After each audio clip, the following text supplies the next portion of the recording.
ষড়যন্ত্র করে রাখতে পারে নাই, তখন আল্লাহ বলেন আইয়াকতুলুকা, তখন আপনাদেরকে হত্যা করার পরিকল্পনা করবে।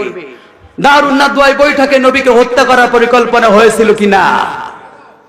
এরপরে বললেন আও ইখরিজুকা, যখন হত্যা করতে পারবে না তখন আপনাদেরকে দেশান্তর করবে, বের করে দিবে, দেশ থেকে দেশান্তর করে দেবে। বাংলাদেশের ইতিহাসে সেইটা আছে কিনা বলেন? আলেমদেরকে জেলখানায় রাখা হয়েছে কিনা? আলেমদেরকে হত্যা করা হয়েছে কিনা? আলেমদেরকে দেশান্তর করা হয়েছিল কিনা? এই পদ্ধতি যারা করে এরা আবু জেহেল, উকবা, সাইবা, ফিরাউনের থেকে কম না। যদি আল্লাহকে পেতে চাও তবে কোরআনকে ভালোবাসো, যদি জান্নাতে যেতে চাও তবে কোরআনকে ভালোবাসো। কোরআনের মাহফিলে এসে বসো দলে দলে, কোরআনের মাহফিলে এসে বসো দলে দলে, জান্নাতের আশা নিয়ে বসো, তবে কোরআনকে ভালোবাসো। বলেন আমিন। কোরআন ভালোবাসলাম না, কোরআনের মাহফিলে আসলাম না, আল্লাহ রাব্বুল আলামিনের এই কিতাবকে, এই কোরআনের আলোচনাকে জিবা যারা ভালোবাসে না এরা মুমিন মুত্তাকি হতে পারে না। কোরআনের আলোচনা যেখানে হয়, আল্লাহর নবী আল্লাহ তাআলার পক্ষ থেকে বলে দিলেন,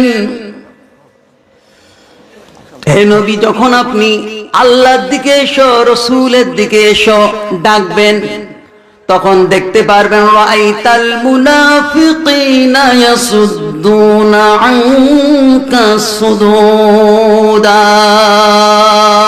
আল্লাহু আকবার। তখন দেখতে পাবেন পিঠ প্রদর্শন করে একদল বের হয়ে যাচ্ছে, চলে যাচ্ছে। কোরআনের প্যান্ডেলের আহ্বান করলে আসবে না, ওরা থাকবে না, ওরা শুনবে না, ওরা চলে যাবে, যদিও তারা মুসলমান। আল্লাহ পাক বলেন ওয়ালাকিন্না আকসারান নাসি লা ইয়ালামুন, আল্লাহ বলেন অধিকাংশ লোক তারা কিন্তু জানে না, অধিকাংশ লোক কিন্তু ওরা বোঝে না। তবে তারা কি দাবি করে? আমি মুসলমান, আমি ইমানদার, আমি ইমানদার, আমি আল্লাহর একজন খাঁটি গোলাম। কিন্তু আল্লাহ বলেন আসলেই কিন্তু ওরা ইমানদার দাবি করলে, আখিরাতের উপরে ঈমান এনেছি, পরকালের উপরে ঈমান এনেছি বললেও আসলে কিন্তু ওরা মুমিন নয়। এজন্য প্রকৃত মুমিন হতে হবে।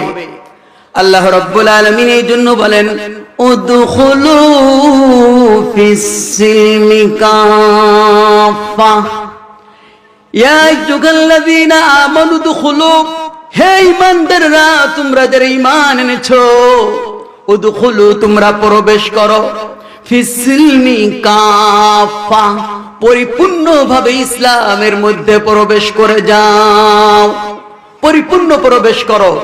আচ্ছা বলেন, আপনাদের কাছে প্রশ্ন, যখন বাড়ি থেকে আসছেন পায়জামাটা এক হাতা পরেছেন আর এক হাতা বাইরে রেখে এসেছেন না পরিপূর্ণ পরেছেন? টুপিটা কি অর্ধেক মাথায় দিয়ে আর অর্ধেক বাইরে রেখেছেন না পরিপূর্ণ পরেছেন? জামাটা গায়ে দিয়েছেন যখন এক হাতা গায়ে দিয়েছেন আর এক হাতা বাইরে রেখেছেন না পরিপূর্ণ? মশারির ভিতরে যখন শোন তখন কি অর্ধেকটা বাইরে রেখে আর অর্ধেকটা ভিতরে রেখে না পরিপূর্ণ মশারির ভিতরে শোন? খাওয়ার সময় পরিপূর্ণ না অপরিপূর্ণ? পিশাব করার সময়, পায়খানা করার সময় পরিপূর্ণ না অপরিপূর্ণ? সব কাজে পরিপূর্ণ, কিন্তু ইসলামের কাজে আমরা অপরিপূর্ণ। কিছুটা আল্লাহর আর কিছুটা বান্দার। আল্লাহ তাআলা এই জন্য বলেন আফাতুমিনুনা বিবাযিল কিতাবি ওয়া তাকফুরুনা বিবাস, তোমরা কিছুটা আমারটা আর কিছুটা অন্যটা, এইভাবে যদি তোমরা মানো তাহলে জেনে রাখো فما جزاء من يفعل ذلك منكم إلا خزي في الحياة الدنيا আল্লাহু আকবার। তাহলে দুনিয়ার জগতে তোমরা লাঞ্ছিত হবে, বঞ্চিত হবে, অপমানিত হবে, তোমাদের লাঞ্ছনার গঞ্জনা তোমাদের উপরে চেপে বসবে। এটা দুনিয়ায় হবে, হচ্ছে কি হচ্ছে না বলেন? মুসলমান আমরা কিন্তু কোরআনের পূর্ণাঙ্গ মানতে রাজি না। বলেন এই পৃথিবীতে হায়াতের মালিককে, আমাদের হায়াতের মালিককে, জোরে বলেন হায়াতের মালিককে, মৌতের মালিককে, আমাদের মালিককে। সব কিছুর মালিক যদি আল্লাহ হন তাহলে আইনের মালিককে বলেন, আইনের মালিককে। এই জায়গায় ভেজাল আছে। সব কাজে আল্লাহ, সবটা মানি আল্লাহ, কিন্তু আইনের জায়গায় আমরা দেই পাল্লা। চোরের হাত কাটার আইন কোরআনে আছে কিনা বলেন? আমরা মুসলমান কোরআন আইন যখন বলি আস-সারিকু ওয়াস-সারিকাতু ফাকাতউ আইদিয়াহুমা, আল্লাহু আকবার। কোরআনে আইন আছে কিনা বলেন? আমরা মুসলমান, 90% মুসলমান। এই দেশে কোরআনের এই আইনটা কি আছে বলেন না নাই? আছে। তাহলে কোরআন আইনকে ভালোবাসেছি, কোরআনকে ভালোবাসলাম। কোরআন যখন আইন দিয়েছে তখন আমার আইন চলে না। কোরআন যখন আইন দিয়েছে তখন রাজার আইন চলে না। কোরআন যখন আইন দিয়েছে আমেরিকার আইন চলে না, হেগেনের আইন চলে না, লেনিনের আইন চলে না, মাওসেদিনের আইন চলে না, কালমার্সের আইন চলে না। একমাত্র আল্লাহ বাদ দিয়ে পৃথিবীতে মুসলমানের দেশে কারো আইন চলতে পারে না, পারে না, পারে না। আল্লাহ তাআলা কোরআনে কি বললেন? যারা জিনা করবে, আয-যানিয়াতু ওয়াজ-যানি ফাজলিদু কুল্লা ওয়াহিদিম মিনহুমা মিআতা জালদা। দেশটা স্বাধীন হলো, মুসলমানরা আমরা স্বাধীন করলাম। কিসের মুসলমান আমরা? জিনার আইনটি কি আপনি স্বাধীনতার পর 53 বছর পার হয়ে গেল, আল্লাহর আইনটাকে আপনি বাস্তবায়ন করতে পেরেছেন মুসলমান? তাহলে আল্লাহকে কেমন ভালোবাসেন? ওই যে এক হাতা ঢুকাই দিয়েছে আর এক হাতা বাইরে রেখেছি।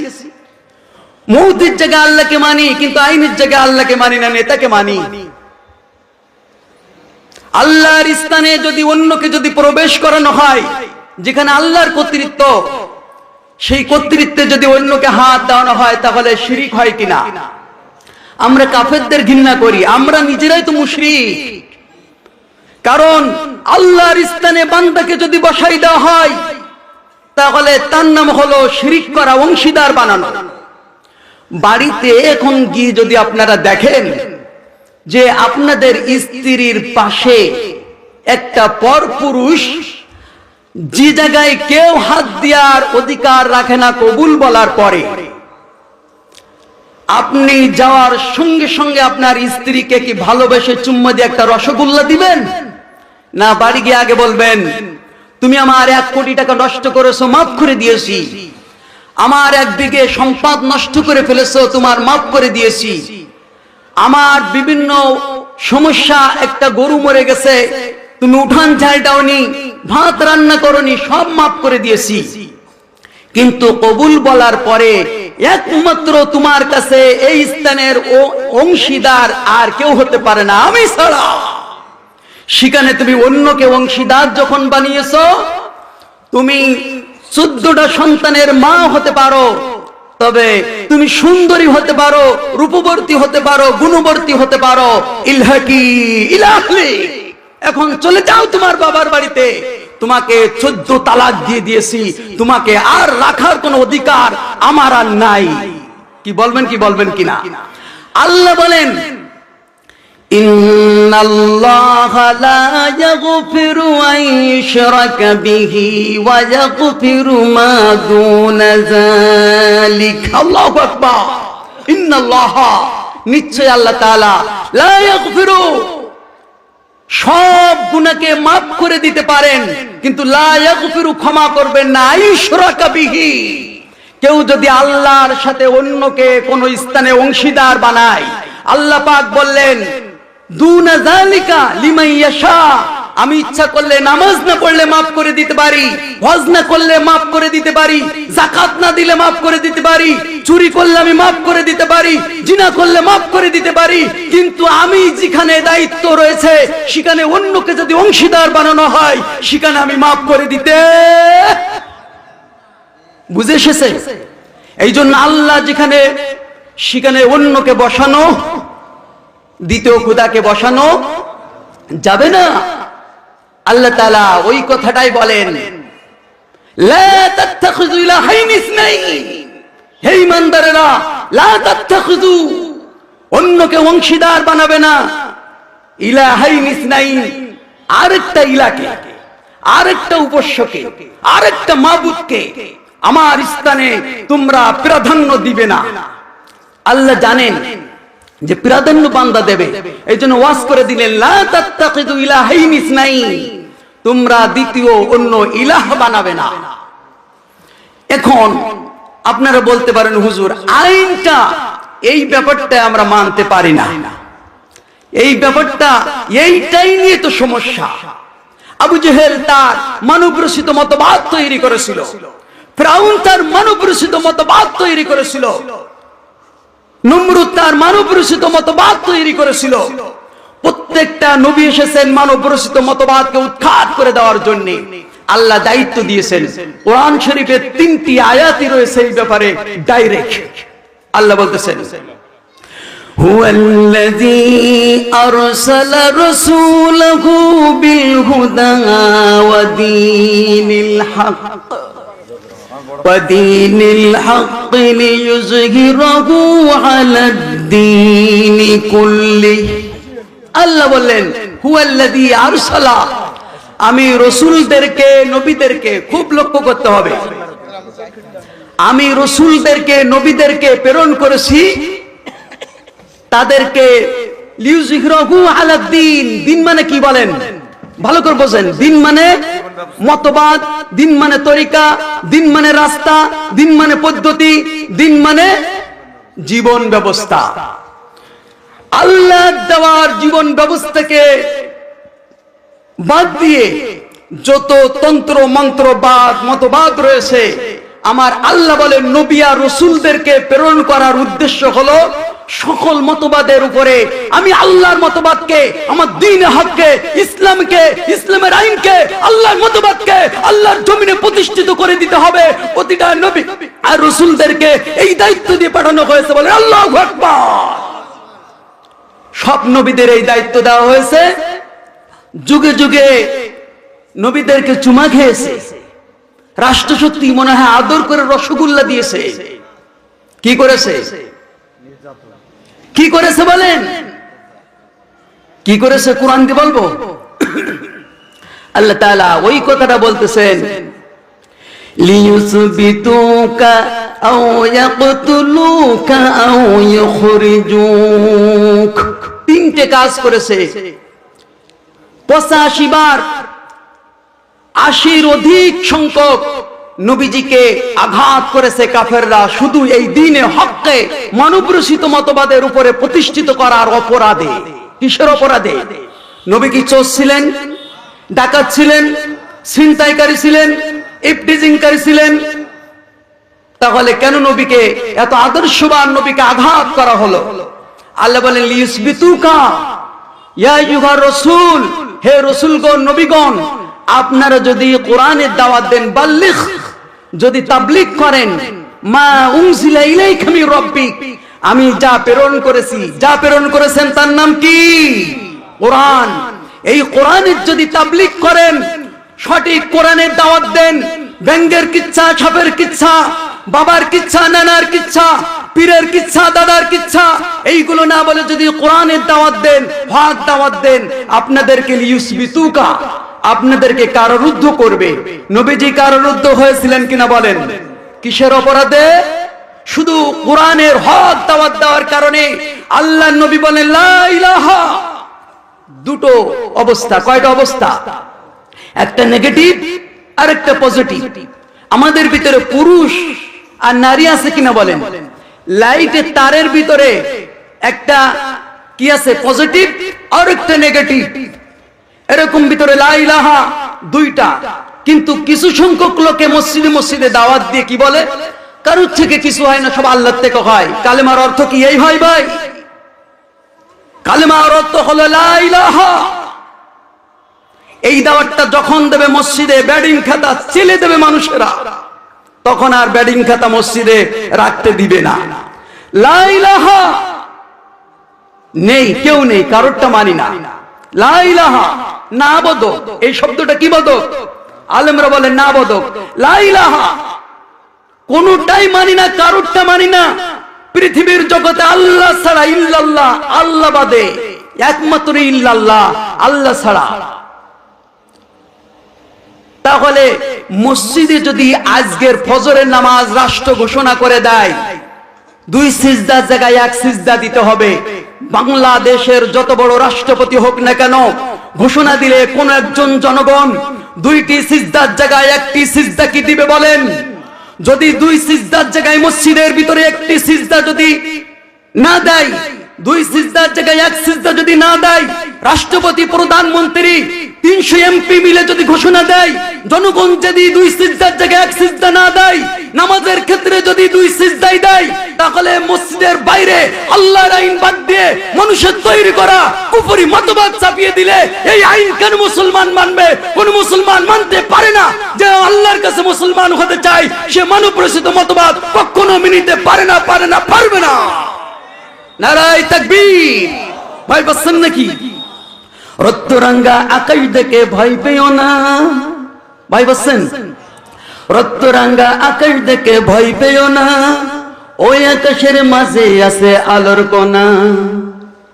রক্তরাঙ্গা আকাশ দেখে ভয় পেও না, ওই আকাশের মাঝে আছে আলোর কোনা। রক্ত নদী পেরিয়ে বাদর পাহাড় মারিয়ে আসবে সুখের ঠিকানা। রক্তরাঙ্গা আকাশ দেখে ভয় পেও না, ওই আকাশের মাঝে আছে আলোর কোনা। রক্ত নদী পেরিয়ে বাদর পাহাড় মারিয়ে আসবে সুখের ঠিকানা। রক্তরাঙ্গা আকাশ দেখে ভয় পেও না, ওই আকাশের মাঝে আছে আলোর কোনা। ইটের পরে ইট দিলে হয় প্রাসাদ রচনা, হয় কিনা? সকল ইটের হয় না আবার একই ঠিকানা। মাটির নিচে যাই কেহ, ভেঙ্গে গুঁড়ো হয় কেহ। মাটির নিচে যাই কেহ, ভেঙ্গে গুঁড়ো হয় কেহ। তবেই তো পূরণ হয় মনোবাসনা। রক্তরাঙ্গা আকাশ দেখে ভয় পেও না, ওই আকাশের মাঝে আছে আলোর কোনা। এই জন্য কোন ইট যদি বলে আমি ভাঙবো না, খোয়া হব না, কোন কান আদলা হব না, কোন কান 3 পোয়া হব না, কেউ বলে যদি আমি মাটির তলে যাব না, প্রাসাদ হবে? আল্লাহ জমিনে আল্লাহর আইন প্রতিষ্ঠিত করতে গেলে, আল্লাহর বিধান মানুষ মতবাদের উপরে যদি রাখতে গিয়ে যদি আমরা কেউ জেল না খাটি, আমরা কেউ মামলার আসামি না হই, আমরা কেউ সন্তানকে কুরবানি না দিই, আমরা কেউ চাকরিকে কুরবানি না দিই, আমাদের জীবন আমাদের রক্তকে কুরবানি না দিতে পারি, তাহলে এই জমিনে আল্লাহর দিন প্রতিষ্ঠিত হবে না। আল্লাহর মতবাদ বাতিল মতবাদের উপরে প্রতিষ্ঠিত হবে না। সাহাবীরা রক্ত দিয়েছেন, জীবন দিয়েছেন, শাহাদাত বরণ করেছেন, সন্তানদেরকে এতিম করেছেন, স্ত্রীদেরকে বিধবা করেছেন। তারপরে আল্লাহর জমিনে আল্লাহর আইন প্রতিষ্ঠিত হয়েছে, কোরআনের মতবাদ চালু হয়েছে। আমার দেশে আজ যদি প্রয়োজন হয়, তাহলে আমরা রক্ত দিতে, জীবন দিতে কারা কারা প্রস্তুতি আছি? 2 হাত আল্লাহকে দেখাই দিই।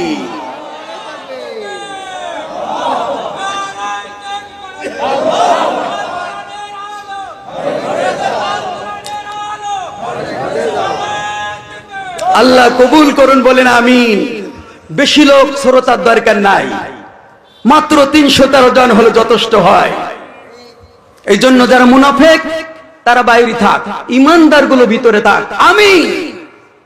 মুনাফিক কখনো কোরআন সহ্য করতে পারে না, তারা এদিকে থাকে ওদিকেও থাকে, সবার কাছে ভালো থাকে।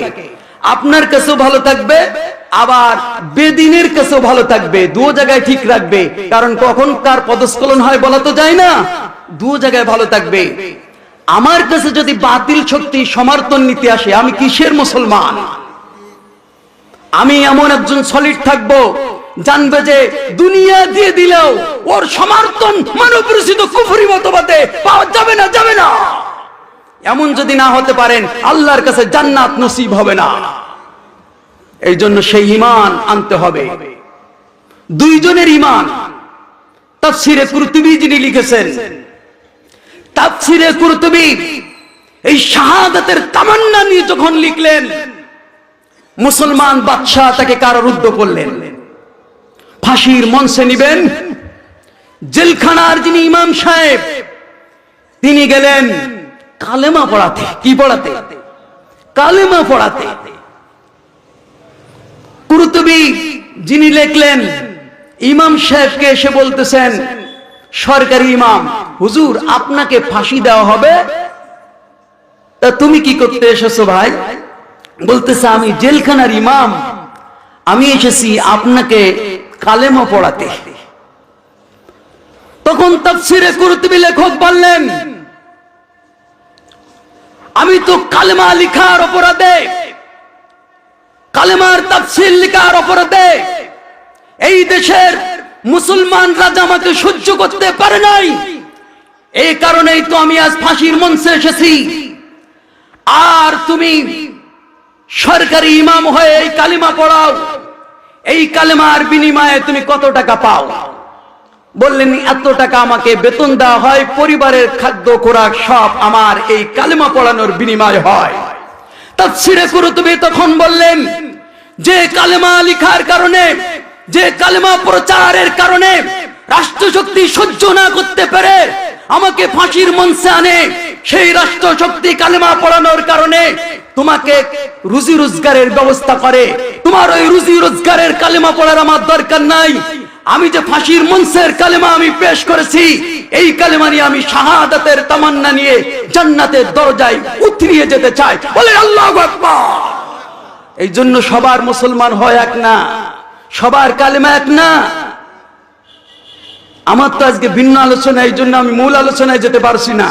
যে আলোচনা এখানে দরকার, এই আলোচনাটা আমার 3 ঘন্টা উপযুক্ত থাকতো, কিন্তু আমার তো ভিন্ন একটা সাবজেক্ট দেওয়া রয়েছে। তারপর আরেকটু বলে যাই, আরেকটু বলবো।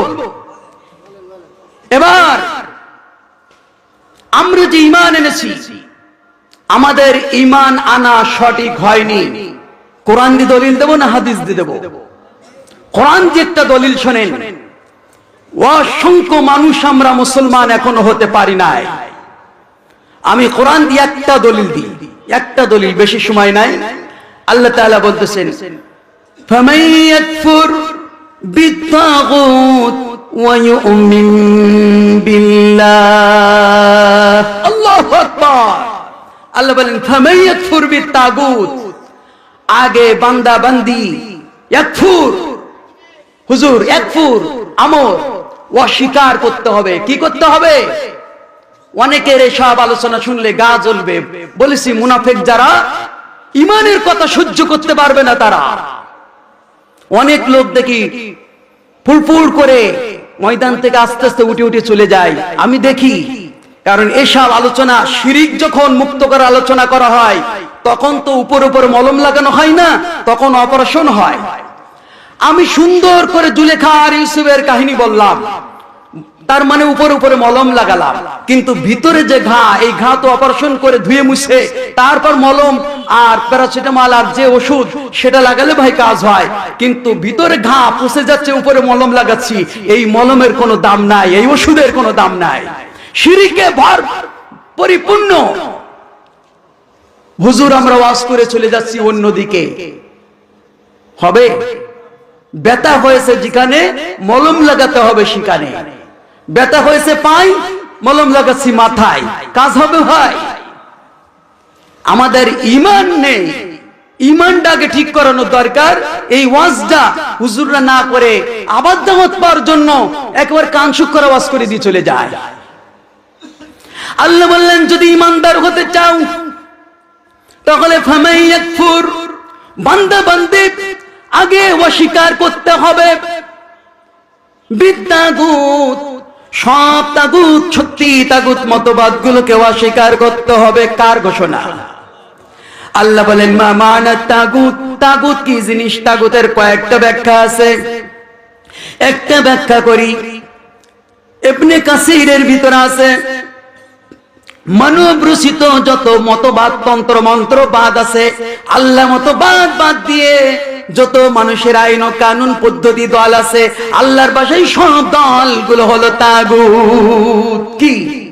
আল্লাহ বলেন এই তাগুত মতবাদ, মানব রচিত মতবাদ, আল্লাহ মতবাদ বাদ দিয়ে যত দল তন্ত্র মন্ত্র আছে এইগুলো আগে ত্যাগ করো। আচ্ছা বলেন, আপনারা যখন এই ধান রোবেন তার আগে যে পাতো ফেলালেন, এই পাতো ফেলানো আগে আগে কি আগাছা সাফ করে আগাছাকে কুরবানি দিয়েছেন?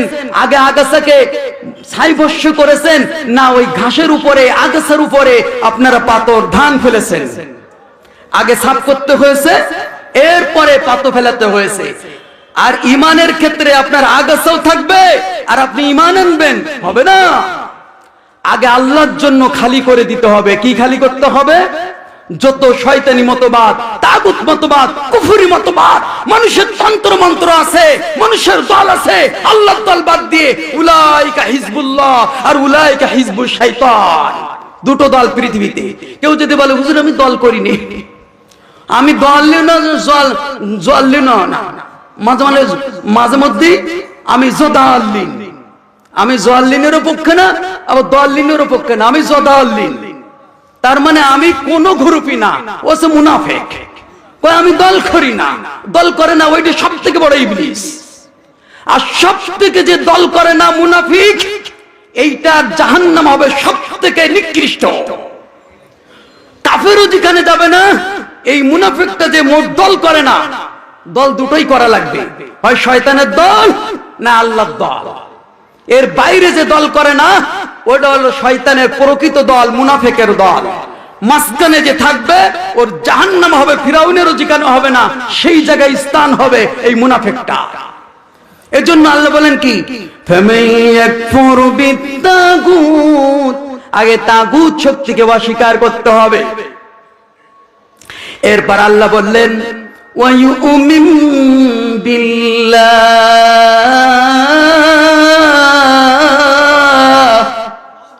এবার বলতে হবে লা ইলাহা ইল্লাল্লাহু মুহাম্মাদুর রাসূলুল্লাহ।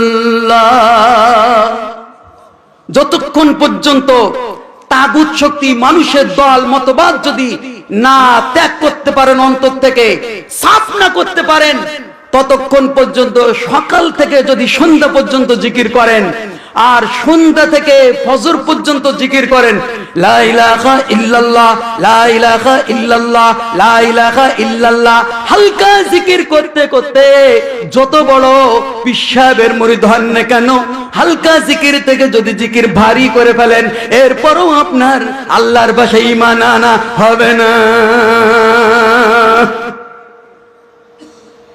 কুফরি মতবাদ একদিকে থাকবে আর একদিকে ঈমান থাকবে। পায়খানার ভিতরে আতর ঢালবেন, হবে না।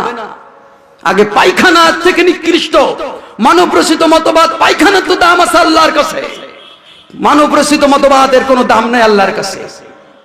পায়খানাটা আল্লাহর কাছে দাম আছে, কিন্তু মানব রচিত মতবাদের আল্লাহর কাছে বিন্দু মাত্র দাম নাই। অনেকের কষ্ট হতে পারে, কারণ অনেক মানব রচিত মতবাদের পাগল। কারণ কি, নেতার আদর্শ ছাড়া যায় না, বিভিন্ন সুবিধা পাওয়া যায়, টাকা পাওয়া যায়, গাড়ি পাওয়া যায়, মদ পাওয়া যায়, নারী পাওয়া যায়, সুবিধা পাওয়া যায়। এই জন্য এই রাস্তা ত্যাগ করতে মানুষ পারে না সহজে। আবু জেহেল, উকবা, সাইবা তারা আসতে পারলো না কেন? সুবিধা থেকে বঞ্চিত হবে। আর আল্লাহ তাআলা এই কথাটাই বললেন, ইনিল হুকমু ইল্লা লিল্লাহ, আমার মতবাদ ছাড়া, আমার আইন ছাড়া পৃথিবীতে কারণ আইন তৈরি করতে পারে না, অধিকার নাই। আল্লাহ কি বললেন? আইনের মালিক আমি, আমি আইন তৈরি করার অধিকার রাখি। আল্লাহ বলেন আমি বাদ দিয়ে পৃথিবীর জমিনে কারো অধিকার নাই, সে আবার নতুন করে আইন তৈরি করবে। কথাটা কার? ইনিল হুকমু, আইন তৈরি করার, হুকুম তৈরি করার মালিক একমাত্র ইল্লা লিল্লাহ, একমাত্র আল্লাহ তাআলা। কিন্তু আমরা বলছি আল্লাহ তুমি অন্য তার মালিক, কিন্তু হায়াতের মালিক, রিজিকের মালিক, আর আইনের মালিক হলো আমার নেতা, আমার পিতা, আমার বুবু, আমার আপা, আমার চাচা, আমার খালা। এইভাবে এক একজনকে আমরা আইনের মালিক বানিয়ে নিচ্ছি। ভাই কষ্ট হচ্ছে নাকি? ভাই খারাপ লাগছে নাকি? অনেকে উঠে চলে যাচ্ছেন, কেউ উঠে যাবেন না। এই ওয়াজ যদি শোনেন আর মানতে পারেন, তাহলে আপনার প্রতিটা ইবাদত কবুল হবে, অন্যথায় কোনো ইবাদত কবুল হবে না। হজ করবেন, জাকাত দিবেন, আল্লাহ বলতেছে কবুল হবে না। কিভাবে হবে না?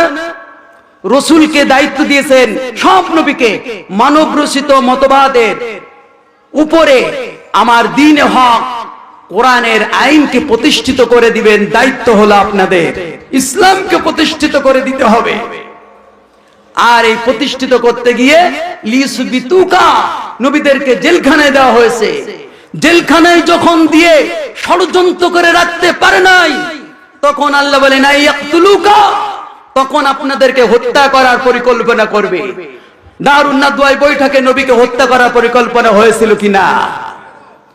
এরপরে বললেন আও ইখরিজুকা, যখন হত্যা করতে পারবে না, তখন আপনাদেরকে দেশান্তর করবে, বের করে দিবে, দেশ থেকে দেশান্তর করে দেবে।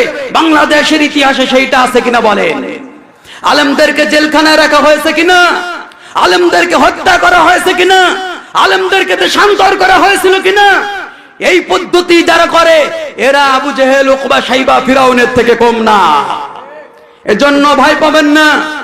আল্লাহ বললেন ওয়াকালাল্লাযীনা কাফারু লিরুসুলিহিম লানুখরিজান্নাকুম মিন আরজিনা, হে রাসূল, আপনারা যখন ওই তাগুতের মতবাদ মেনে নিবেন না, মানবরচিত মতবাদ মেনে নিবেন না, তাদের আদর্শ মিল্লাতিনা, তাদের আদর্শ, তাদের রাজনীতি, তাদের অর্থনীতি, তাদের যুদ্ধনীতি, তাদের সন্ধি নীতি, তাদের বন্ধি নীতি, তাদের সব নীতিগুলো যখন মেনে নিবেন না, তখন কিন্তু তারা আপনাদেরকে আও ইখরিজুকা, আপনাদেরকে দেশান্তর করে ছাড়বে।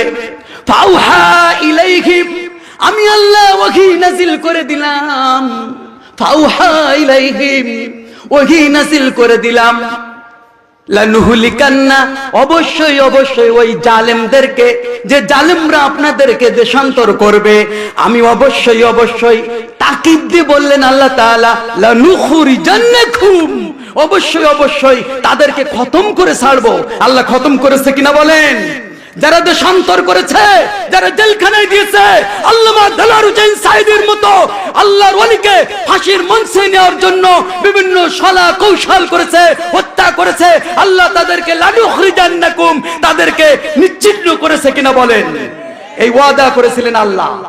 আমরা ধৈর্যহারা হয়ে যাচ্ছিলাম, রক্ত যাবে না, জীবন যাবে না, ফাঁসির মঞ্চে যাবেন না। আর ইসলাম, ইসলামের কালিমা প্রতিষ্ঠিত হবে, আল্লাহর আইন প্রতিষ্ঠিত হবে, কোনদিন হয়নি আর হবে না। শুধু কালিমার দাওয়াত দেন, কালিমার দাওয়াত দেন, গায়ে হাত বুলুন। এই 53 বছরে পিঠে হাত বুলাই জানা করতে পেরেছেন। আল্লাহর আইন প্রতিষ্ঠা করার জন্য আল্লাহর মানুষদেরকে যদি সংসদে পাঠাতে পারেন, 1 মিনিটের ভিতরে, 1 ভাষণের ভিতরে নামাজ কায়েম হয়ে যাবে। রাষ্ট্রপতি ভাষণ দিয়ে দিবেন, আজ থেকে যে ব্যক্তি নামাজের আইন মানবে না, 5 ওয়াক্ত নামাজ জামাতে যাবে না, এই ব্যক্তিকে 6 মাস কারারুদ্ধ করা হবে। এই কথা যখন একবার বলবেন, আমার মতো মাহবুবুর রহমান তাওহীদি সাহেবের 53 বছর মাহফিলের প্রয়োজন হবে না। 1 সেকেন্ডের 1 মাহফিলে বাংলাদেশ একবার সোজা হয়ে যাবে। কথা বলেন ঠিক কিনা? এই জন্য পিড়াপিড়ি, গায়ে হাত বুলানো আল্লাহ ওই বলেনি। আল্লাহ বলেছেন আইন তৈরি করো। আর আইন তৈরি করতে গেলে নাস্তিক, মুরতাদ, মুনাফিকদেরকে রাষ্ট্র ক্ষমতায় পাঠালে আল্লাহর কোরআন প্রতিষ্ঠিত হবে না, আল্লাহর আইন প্রতিষ্ঠিত হবে না। এই জন্য আল্লাহর আইন প্রতিষ্ঠিত করতে গেলে সংগ্রাম করতে হবে, জীবন দিতে হবে, রক্ত দিতে হবে, ফাঁসির মঞ্চে দিতে হবে, চাকরিচ্যুত হতে হবে, সম্পদ হারাতে হবে, এরপর আল্লাহর জমিনে আল্লাহর আইন প্রতিষ্ঠিত করতে হবে। কারণ আল্লাহ বলেছেন আলা লাকুল খালকু ওয়াল আমর, সৃষ্টি আমার, জমিন আমার, আইন চলবে, ওয়াল আমরু, আমার আইন চলবে, অন্য কারোর আইন চলতে পারে না। আল্লাহর ঘোষণা কে কে মানতে রাজি আছেন? যারা যারা দুই হাত দেখান আল্লাহকে, তারা তারা। আল্লাহ পাক দুই হাত থেকে তুমি কবুল করে নাও।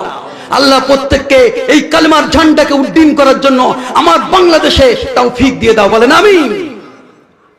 আল্লাহ রাব্বুল আলামিন এই জমিনে যদি তার কোরআনকে বাস্তবায়ন করা যায়, মুনাফিকও যেমন শান্তি পাবে, কাফেরও তেমন শান্তি পাবে, ইহুদিরাও তেমন শান্তি পাবে, খ্রিস্টানরাও তেমন শান্তি পাবে, হিন্দুরা তেমন শান্তি পাবে, মুসলমান মুমিনরাও তেমন শান্তি পাবে, নারী যেমন শান্তি পাবে, পুরুষ তেমন শান্তি পাবে, গরিব যেমন শান্তি পাবে, ধনী তেমন শান্তি পাবে।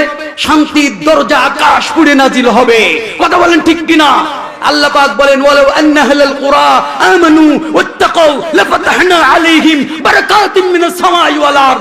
যখন কোরআন আইন চলবে এই সমাজে, রাষ্ট্রে, আল্লাহ বলেন সেই সমাজে, সেই রাষ্ট্রে আমি আকাশ পুড়ে জমিন পুড়ে আমার বরকত নাজিল করে দিব। বলেন সুবহানাল্লাহ।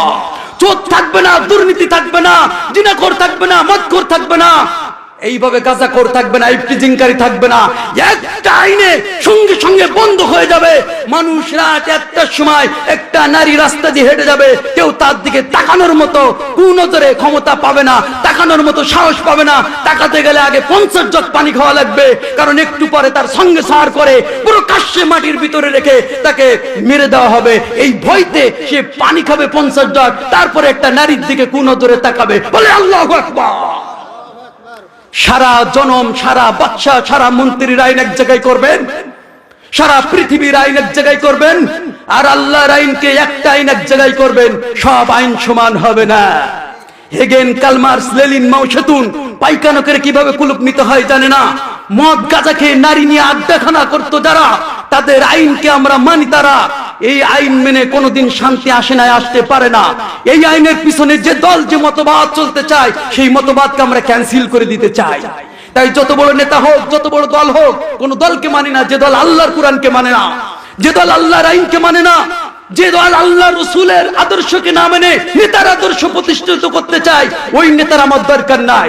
পৃথিবী একদিকে চলে যেতে পারে, কিন্তু আমি 1000 বার আমি রাষ্ট্রদ্রোহী হতে জানি, কিন্তু আমি একবারের জন্য আল্লাহদ্রোহী হতে জানি না, হতে পারি না। ভয় পাচ্ছেন নাকি? ইমানের পথে অবিচল থেকে মরণ যেন আমার হয়। বলেন আমিন। ইমানের পথে মরতে হবে। সব বাতিল শক্তি একদিকে যাবে, আর আমি একদিকে থাকবো। বাতিল শক্তি সব একদিকে থাকবে, আমাকে ফাঁসির মঞ্চে নেবে, হত্যা করবে। আমার কোনো ভয় নাই, কারণ এপারে আমার হত্যা হবে, ওপারে আমার জান্নাত মিলে যাবে। আর জান্নাতের জন্যই তো সবকিছু করছি। আল্লাহ তাআলা আমাদেরকে এজন্য বলেন উদখুলু ফিস সিলমি কাফা। নামাজ পড়বা আমার আইনে, রাষ্ট্র চালাবা শয়তানের আইনে। এটা আল্লাহ মানতে পারে না, এটা আল্লাহ কি মানতে পারে না।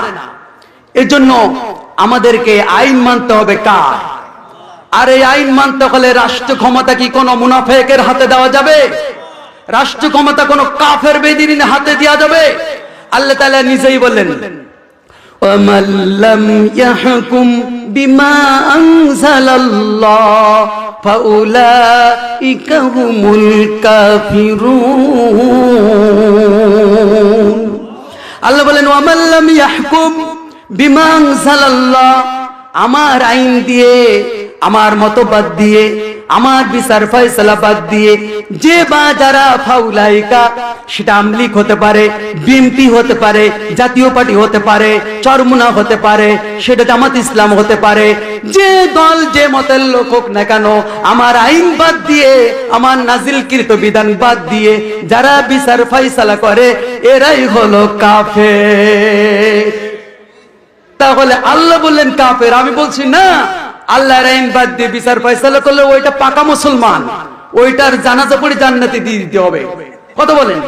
আল্লাহ বলছে কাফের, ইমাম বলছে মুসলমান, ইমাম চাকরি করে, গোলামি করে।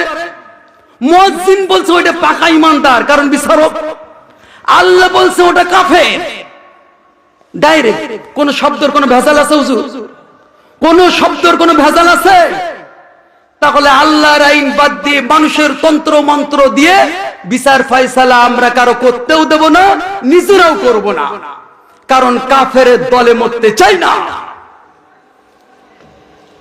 আল্লাহ রাব্বুল আলামিন তিনি নিজেই বলে দিলেন যে আমার রাসূলের আদর্শ গ্রহণ করো, নেতার আদর্শ বাদ দাও।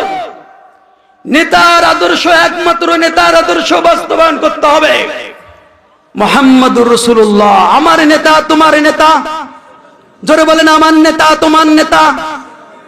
কি ভয় পাচ্ছেন? পিছনে নবীর নাম বলতে লজ্জা পাচ্ছেন? নবী সবাই হবে না, অন্য নেতা হয়তো পকেটে আছে, বুকের ভিতরে আছে, এজন্য নবীকে নেতা বলতে পিছনের লোকরা রাজি না।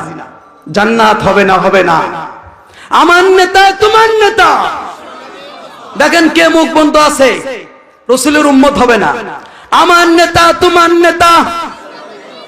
আমার নেতা, তোমার নেতা। বিশ্বনবী নেতা হিসেবে বাদ দিয়ে পৃথিবীতে কোন মুসলমান কোন নেতার আদর্শ বাস্তবায়ন এক সেকেন্ডের জন্য করতে পারে না। হারাম, হারাম, হারাম, হারাম, হারাম। কোন মুফতির যদি ফতোয়া থাকে, আমি নাম্বার দিয়ে যাচ্ছি 01922380327, ফোন করে বলবেন হুজুর আমি আল্লাহ রসুলকে নেতা বাদ দিয়ে আমার নেতার আদর্শ প্রতিষ্ঠা করেছি, এর জন্য আমার হারাম কিভাবে হলো, কত ফতোয়া লাগবে, আমি ইনশাআল্লাহ দিতে রাজি আছি। রাসূল সাল্লাল্লাহু আলাইহি সাল্লামের কথা বলে দোহাই দিয়ে ইমাম সাহেব, মুয়াজ্জিন, মুসল্লিরা কবরে রাখার সময় মানব রচিত মতবাদের দলের লোক রাখার সময় কি বলে? বিসমিল্লাহি। ওই জায়গায় রসুলকে বাদ দিয়ে যার আদর্শ বাস্তবায়ন করেছে নামটা তো তার হবে। কিন্তু আমরা মুনাফিক কম না, ইমামও মুনাফিক কম না। এই মুফতি, এই মুহাদ্দিস, এই বক্তা, এই মুফাসসির, এই পীর সাহেব আল্লাহর কাছে বাঁচতে পারবে না।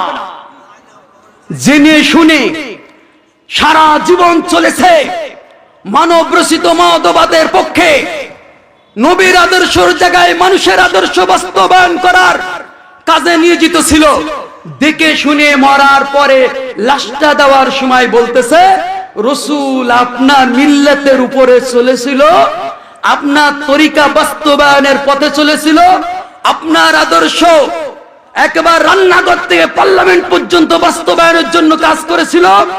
আমি সাক্ষ্য দিয়ে গেলাম ইমাম হয়ে, মুসল্লি হয়ে, মুয়াজ্জিন হয়ে, মুফতি হয়ে, মুফাসসির হয়ে, বক্তা হয়ে, আলেম হয়ে, হাফেজ হয়ে দিয়ে গেলাম আপনার মিল্লাতের উপরে।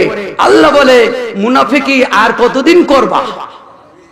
চামচাগিরি আর কতদিন করবা?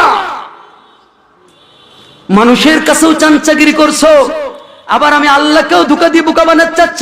আমি কি আল্লাহ জানি না? তুমিও জানো যেমন, তার থেকে বেশি জানি আমি আল্লাহ। আমার রাসূলকে আমি বেশি ভালোবাসি।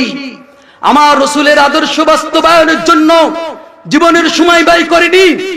অমুক নেতা তমুক নেতার আদর্শ বাস্তবায়নের জন্য সারাটা জীবন রক্ত দিয়েছে, সময় দিয়েছে, অর্থ দিয়েছে, মাল দিয়েছে। আর তুমি এখন মরা লাশ থেকে মিল্লাতে রাসূলুল্লাহর উপরে উঠাই দিয়ে যাচ্ছ। মরা লাশটা আমার রাসূল পার করে দেওয়ার জন্য কি এতটা দায়ী ঠেকেছে? ধোঁকা দিয়ে রাসূলকে, আল্লাহকে বোকা বানাতে পারবেন? এই জন্য দুনিয়ায় নেতা হবে একমাত্র বিশ্বনবী মুস্তাফা। অন্য কোন নেতা সাদামাতার আদর্শ আমরা মানি না, মানতে পারি না। আমরা মানুষের কাছে মুসলমান হওয়ার দরকার নাই, আল্লাহর কাছে মুসলমান হতে চাই। আর আল্লাহর কাছে মুসলমান হতে গেলে ও মুসলমান ভাইরা, ও আমার এই মহিষকুলার পুরুষ এবং মহিলারা, মা বোনেরা, শুনে রাখুন, আমি বলে গেলাম আপনার জীবনের বাকি যতটুকু সময় আছে সব তন্ত্র মন্ত্র উজাড় করে এবার নতুন করে ঈমান আনতে হবে। আবার নতুন করে আজকেই কালেমা পড়তে হবে। সব তন্ত্র আগে ঝেড়ে দিয়ে কালেমা পড়তে হবে। যদি তাই না পারেন আপনি আল্লাহর কাছে, রাসূলের কাছে কখনো মুসলমান মুমিন হতে পারেন না, পারেন না, পারেন না। ফতোয়া উল্টনের মতো ক্ষমতা যদি পৃথিবীতে কারো থাকে তাহলে সেই আমার সামনে আসবেন। আল্লাহ বলেছেন কোন হাদিস লাগবে না, আল্লাহ বলেছেন সব তন্ত্র আগে উৎখাত করতে হবে। ومن يبتغي غير الإسلام دينا فلن يقبل منه وهو في الآخرة من الخاسرين আল্লাহু আকবার। আল্লাহ বলেন ওয়ামান ইয়াবতাগি গায়রাল ইসলাম। ইসলামকে, ইসলাম মানে কি বলেছি? ইসলাম মানে শান্তি, ইসলাম দীনান, ইসলামের দিন, অর্থাৎ দিন মানে তরিকা, দিন মানে রাস্তা, দিন মানে পদ্ধতি, দিন মানে মতবাদ, দিন মানে আদর্শ। আমার ইসলামের আদর্শ বাদ দিয়ে, আমার আইনকে বাদ দিয়ে, আমার তরিকাকে বাদ দিয়ে তুমি যদি অন্যর কোন তরিকা, অন্য কোন মতবাদের আইন যদি গ্রহণ করে নাও, আল্লাহ বলেন লাই ইউকবালা, কখনো, লান, হুজুররা জানে লান শক্তিশালী কথা, আল্লাহ বলেন কখনো তার থেকে মিনহু একটা ইবাদত কবুল করা হবে না। নামাজ পড়বেন, নামাজ কবুল হবে না। হজ করবেন, ওয়াজ তো বহু শুনেছেন জীবনে, আজকে একটু শোনেন। আমার এই সাবজেক্ট না, সাবজেক্ট অন্যদিকে, তাও বলে ফেলাচ্ছে, একটু না বললে আর ভালো লাগছে না। আল্লাহ বলেন নামাজ পড়বেন মিনহু, অন্য নেতার আদর্শ গ্রহণ করবা, আল্লাহর আইনের পরিবর্তে অন্য আইনকে তুমি মতবাদকে অন্তরে জায়গা দিবা, অন্য নেতার, আল্লাহ রসুলের আদর্শ বাদ দিয়ে অন্য নেতার আদর্শ বাস্তবায়ন করবা, আমার দিনকে, আমার মতবাদকে বাদ দিয়ে। আল্লাহ বলেন লান, কখনো তোমারটা মিনহু একটাও কবুল করা হবে না। হজ করলেও কবুল করা হবে না, যাকাত দিলেও কবুল করা হবে না, তুমি সিজদায় পড়ে থাকবা দিবানিশি, তোমার কোনোটাই কাজে আসবে না যতক্ষণ পর্যন্ত তুমি সবকিছু উপড়ে আল্লাহর মতবাদকে, আল্লাহর তরিকাকে, আল্লাহ রসুলের দিনকে, আল্লাহর দিনকে মেনে নিতে না পারবে। বলেন এবার কতজন ইমানদার আছেন? না বুকে হাত দেন। আল্লাহ বললেন যদি এইটা উৎখাত করে দিয়ে তারপরে তুমি পারো, তাহলে তোমার ঈমান আনা সঠিক হবে। وهو في الآخرة من الخاسرين দুনিয়ায় তো কোনোটা কবুল হবে না, আর আখিরাতে চূড়ান্ত ক্ষতিগ্রস্ত হবে। আল্লাহু আকবার। আল্লাহ তাআলা এরপর বলতেছেন أفغير دين الله يبغون وله أسلم من في السماوات والأرض طوعا أو كرها। আল্লাহ বললেন আফাগায়রা দীনিল্লাহি ইয়াবগুন, তোমরা আমার দিন বাদ দিয়ে, আমার মতবাদকে বাদ দিয়ে, আমার আদর্শ বাদ দিয়ে, আমার মতবাদ বাদ দিয়ে, আমার দিনকে বাদ দিয়ে অন্য দিন খুঁজছো। আল্লাহ এমন বললেন, জিজ্ঞাসা চিহ্ন, আমার দিন, আমার রাস্তা, আমার তরিকা, আমার বিচার ফয়সালা বাদ দিয়ে অন্যটা খুঁজছো। বলেন আমরা তাই খুঁজছি না? আমরা সারা জনম খুঁজে আসছি যে মানুষের আইন কিভাবে তৈরি হয়, এমন একটা নেতার ভোট দিয়ে চাই। অনেকজন বলে হুজুর একটা ভোট দিলে কি ঈমান চলে যায়? একটা ভোট দিলে কি হয়? সমর্থন একটার জন্য ঈমান যায়, একটা সমর্থনের জন্য ঈমান থাকে। একটা কথার জন্য ঈমান চলে যায়, একটা কথার জন্য ঈমান থেকে যায়। শুধু একটা কথা, একটা সমর্থন। এমন জায়গায় সমর্থন দিবেন না যে সমর্থন দিলে আল্লাহর জমিন, আল্লাহর আইনের পরিবর্তে মানব রচিত মতবাদ, কুফরি মতবাদ তৈরি হবে। এমন জায়গায় যদি সমর্থন দেন, ঈমান থাকে না। কারণ আল্লাহর আইনের বিরোধিতা করেছেন। আপনি জানেন এই মানুষটা সংসদে পাঠালে কুফরি মতবাদ, মানব রচিত মতবাদ, হেগেনের মতবাদ, কার্ল মার্ক্সের মতবাদ এইগুলো প্রতিষ্ঠিত হবে। জেনে শুনে সমর্থন করছেন। আল্লাহ কি জানেন না? এক সমর্থনে ঈমান যায়, এক সমর্থনে ঈমান থাকে। এবার সিদ্ধান্ত আপনার। আমি কোন দলের নাম বলেছি? আমারে কেউ খারাপ বলতে পারবে? বিএনপিও খারাপ বলতে পারবে না, আওয়ামী লীগ খারাপ বলতে পারবে না, জাতীয়তাবাদ খারাপ বলতে পারবে না। আমি একমাত্র, আমি কি জামাত ইসলামের কথা বলেছি? আমি কারোর কথা বলিনি। এবার বিবেককে বাছাই করে নেন, কে আল্লাহর জমিনে আল্লাহর আইন প্রতিষ্ঠিত করার কথা বলে, সেই দল মতকে আপনাকে সমর্থন করতে হবে। দাড়ি চাষিছেন, তার জন্য আল্লাহ মাফ করে দিলেও পারে। টুপি মাথায় দিয়েছেন না, এর জন্য আল্লাহ মাফ করে দিতে পারে। পাঞ্জাবি গায়ে দিয়েছেন না, আল্লাহ মাফ করে দিলে দিতে পারে। হজ করেছেন না, আল্লাহ মাফ করে দিলে দিতে পারে। কিন্তু কুফরি মতবাদ প্রতিষ্ঠার জন্য যদি আপনি সমর্থন করেন, আল্লাহ মাফ করবে না। কারণ তার আইন প্রতিষ্ঠা বাদ দিয়ে আপনি অংশীদার বানাচ্ছেন আরেকজনকে, আরেক নেতাকে ওই জায়গায় আইন তৈরি করার জন্য। এত মন্ত্রী এমপি যাও, আল্লাহর কোরআনে কি কোনো আইন নাই? ও মুসলমান, তুমি যদি মুসলমান হয়ে থাকো, কোরআনে যদি আইন না থাকে, তুমি একটা আইন কষো, একটা আইন তৈরি করো। কোরআনে আইন আছে, তারপরে এত চুলকানি কেন? মুসলমান হয়ে ওই আমেরিকার আইন, হেগেন কালমার্স লেনিনের আইন, ভারতের আইন, চীনের আইন কিসের দরকার আছে? বাড়িতে তো কোরআন আছে, বাড়িতে কোরআন আছে। মধু থুয়ে, দুধ থুয়ে যে বিড়ি কিনে খায়, এর মতো খারাপ লোক আছে ভাই? কোরআনের ভিতরে রয়েছে শান্তি। আমার দেশের নেতারা, এমপি, মন্ত্রী, আমার দেশের রাষ্ট্রপতি কোরআনের মধু থুয়ে যায় মালয়নদের কাছে কি কিনতে? মুদ কিনতে। দুধ থুয়ে যায় কি কিনতে?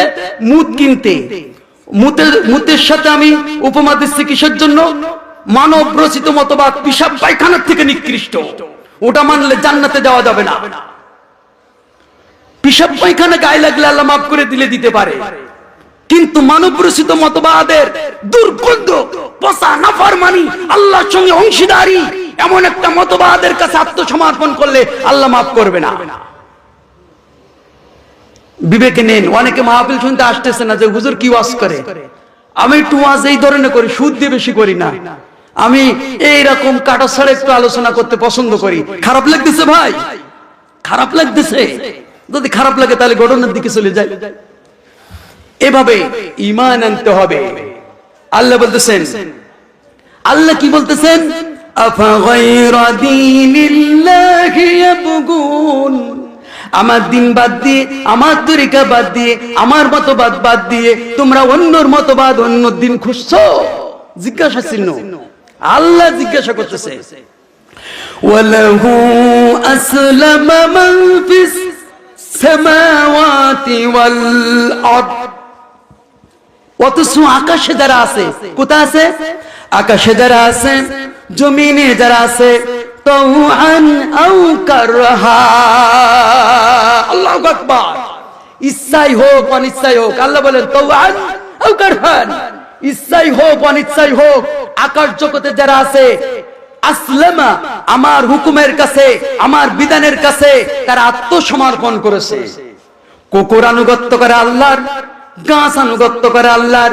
ইউসাব্বিহু লিল্লাহি মা ফিস সামাওয়াতি ওয়াল আরদ, আল্লাহ বলেন ইউসাব্বিহু, সবাই সিজদা করে। গাছ তার ছায়া দিয়ে সিজদা করে আল্লাহকে, কুকুর তার ডাক দিয়ে আল্লাহকে ইবাদত করে, মানুষের আনুগত্য করে আল্লাহকে আনুগত্য করে দেখায়। শ্রীগাল আল্লাহর হুকুম মানে। বলেন একটা কুকুরের আনুগত্য করে কিনা? একটা শ্রীগালের আনুগত্য করে কিনা?